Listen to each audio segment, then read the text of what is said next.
In this screencast, we're going to combine a couple of these elements together, notably our spring and our damper, and this is going to help us understand the behavior of general second-order systems in a more comprehensive fashion. Now, these are important because this will help us with our linear circuits, vibrations, and other applications, because recall when we introduce harmonic motion, it's these oscillating systems that we can get to by taking much more complex systems and then making them linear. So first, let's develop the equations of motion for this system, and then we'll solve them to gain better insight. So first thing we do is apply a reference frame and coordinate system. And then because we'll be developing our equation of motion using Newton's second law, we need to draw a free body diagram of this system. And so on the free body diagram, we apply all of our forces, our force due to gravity, due to the normal force. And now we need to apply the spring force and the damper force. Recall that the spring force always points from the point of attachment to the mass. And so this will be F sub S. And then the damping force, we're going to put it always in the direction of the positive coordinate or the positive speed. And so then we'll call this F sub D. And so now we're ready to expand on these forces so that our spring force is the negative spring coefficient multiplied times the change in length. So that'll be x minus x naught. X naught is the resting length of the spring. And then our damping force, F sub D, recall that this is velocity dependent. We have the coefficient b that gives us the damping coefficient. And so that's negative b. And then this is going to be v rel, and this is where our relative speed is equal to x dot, which is the speed of the mass, relative to its attachment point. In this case, the attachment point isn't moving, and so that's equal to 0, and so v rel is equal to x dot. So negative b x dot. And so with Newton's second law, we get Fs plus Fd is equal to our mass times our acceleration, and when we insert our models, we see our spring force and our friction force, and then all put in coordinates that we've defined on the system diagram.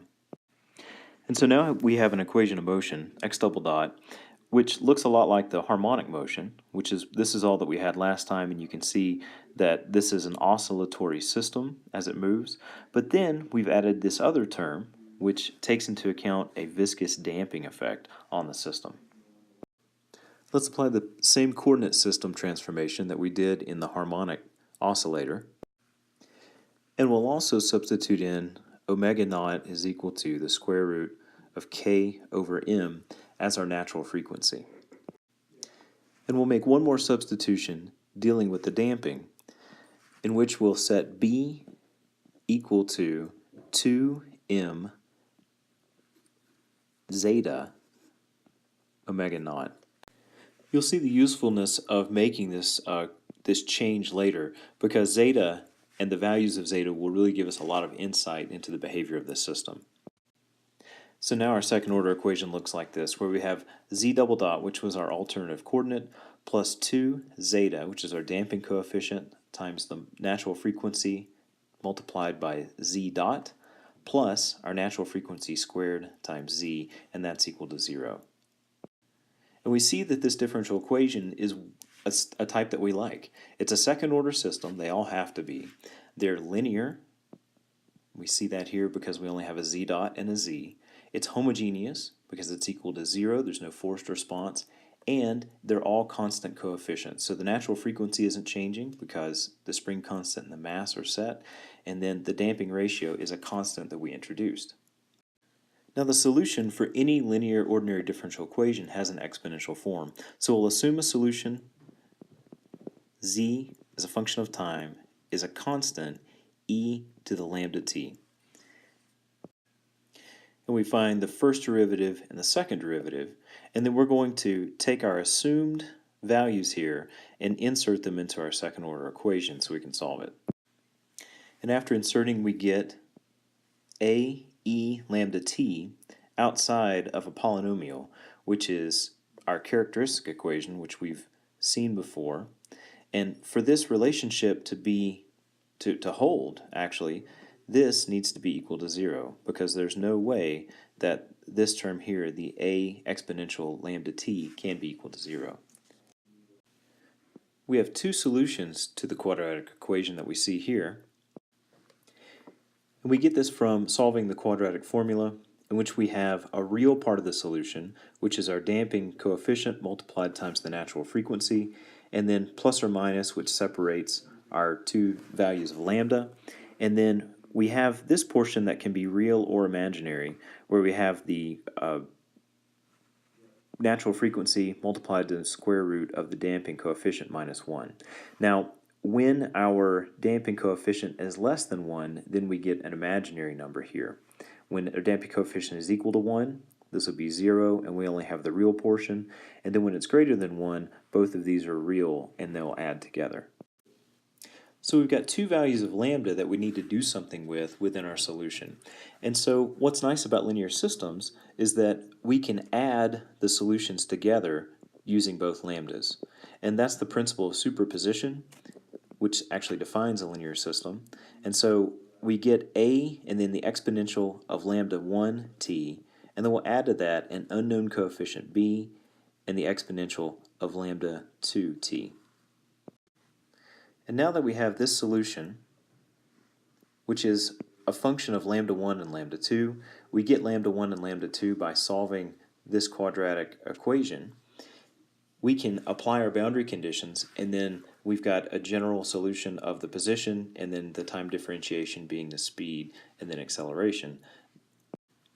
But I mentioned a bit earlier that lambda can have three different types of values. So lambda can be less than 1, lambda can be greater than 1, or lambda can be equal to 1.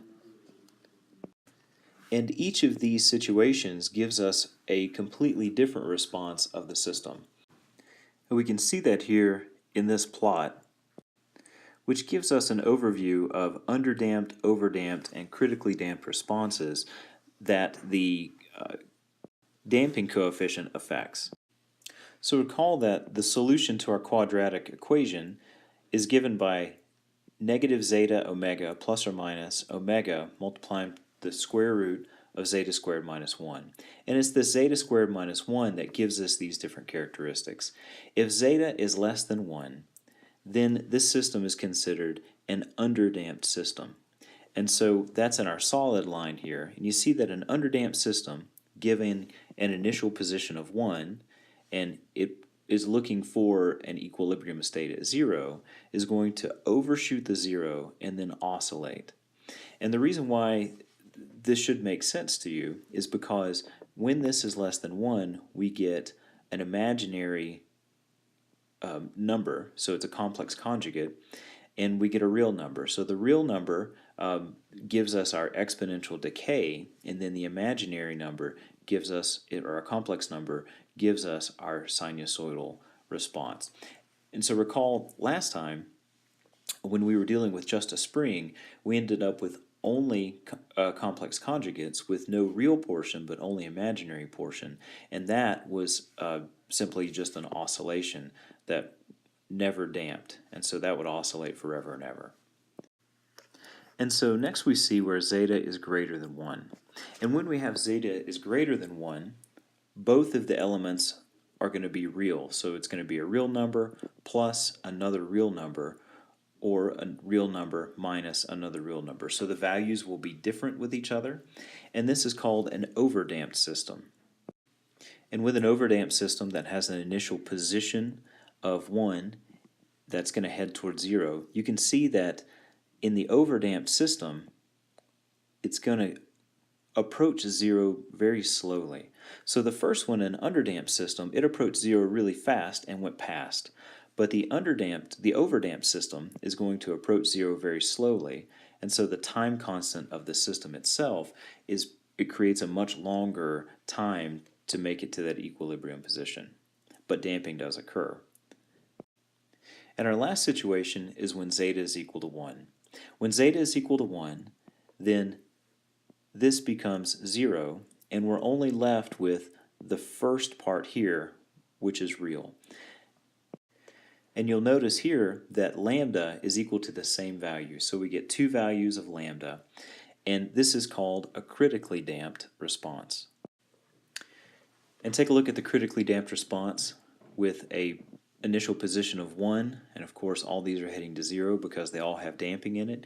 In a critically damped response, it rises faster than the overdamped response, or it approaches 0 faster than the overdamped response, but there's still no overshoot. It never does go past 0. So it's called the critically damped response because it sits right on the border between an underdamped response, which is less than 1, and an overdamped response, which is over 1. And so any value of the damping coefficient that's even slightly less than 1 is going to give you an underdamped system that has some overshoot to it. And any number that is even just slightly over 1 is going to give you an overdamped system. And it will be a slower system than the critically damped system and have no overshoot as it approaches 0. And so what we've done is we've combined each of these forcing elements. So we've combined a spring and a damper and a mass into a dynamic system to investigate these different responses, underdamped, overdamped, and critically damped responses of a system. And this really characterizes everything that we need to know about these simple 1 degree of freedom second order systems. And you'll see these, as I mentioned earlier, in circuits, you see them in dynamics and vibrations, and several other engineering fields, and controls when you take controls, because this is the test bed in which you create and design your overall systems and then tune these parameters to get the response that you want.